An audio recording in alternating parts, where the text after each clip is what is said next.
Channel کو subscribe کریں اور بیل آئیکن کو دبائیں تاکہ ہماری ویڈیوز کی نوٹیفیکیشن سب سے پہلے آپ کو ملے۔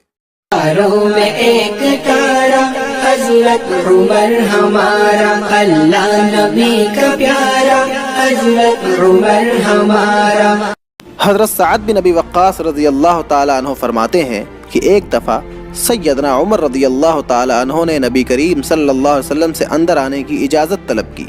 اس وقت نبی کریم صلی اللہ علیہ وسلم کے پاس کچھ قریشی عورتیں بیٹھی ہوئی تھیں۔ وہ اتنی اونچی آواز میں گفتگو کر رہی تھیں کہ ان کی آوازیں نبی کریم صلی اللہ علیہ وسلم کی آواز سے بلند ہو رہی تھی۔ جب ان عورتوں نے سیدنا عمر رضی اللہ تعالیٰ عنہ کی آواز سنی تو وہ جلدی سے پردے میں چلی گئیں۔ نبی کریم صلی اللہ علیہ وسلم نے سیدنا عمر رضی اللہ تعالیٰ عنہ کو حاضری کی اجازت عطا فرمائی۔ وہ آئے تو نبی کریم صلی اللہ علیہ وسلم مسکرا رہے تھے۔ سیدنا عمر فاروق رضی اللہ تعالیٰ عنہ نے فرمایا، اللہ تعالیٰ آپ صلی اللہ علیہ وسلم کو ہمیشہ اسی طرح خوش و خرم رکھے۔ نبی کریم صلی اللہ علیہ وسلم نے ارشاد فرمایا، مجھے ان عورتوں پر تعجب ہے جو ابھی میرے پاس بیٹھی تھیں، جب انہوں نے تمہاری آواز سنی تو جلدی سے پردے میں چلی گئیں۔ سیدنا عمر رضی اللہ تعالیٰ عنہ نے عرض کیا، اللہ کے رسول آپ زیادہ مستحق ہیں کہ آپ سے ڈرا جائے۔ پھر وہ عورتوں سے مخاطب ہوئے اور کہا، کیا تم مجھ سے ڈرتی ہو اور رسول اللہ صلی اللہ علیہ وسلم سے نہیں ڈرتی؟ عورتوں نے جواب دیا، ہاں، اس لیے کہ آپ تندخو اور سخت غصے والے ہیں۔ یہ سن کر نبی کریم صلی اللہ علیہ وسلم نے فرمایا، یا ابن الخطاب والذی نفسی بیدہ ما لقیک الشیطان سالکا فجا قط الا سلک فجا غیر فجک۔ خطاب کے بیٹے،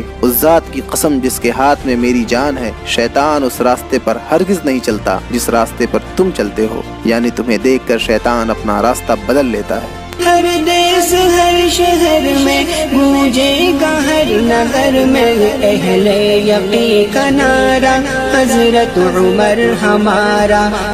دوستوں، اگر آپ کو یہ ویڈیو اچھی لگی ہو تو لائک کریں اور دوستوں کے ساتھ شیئر کریں اور چینل کو سبسکرائب کر کے نوٹیفیکیشن بیل کو آن کرنا نہ بھولیں۔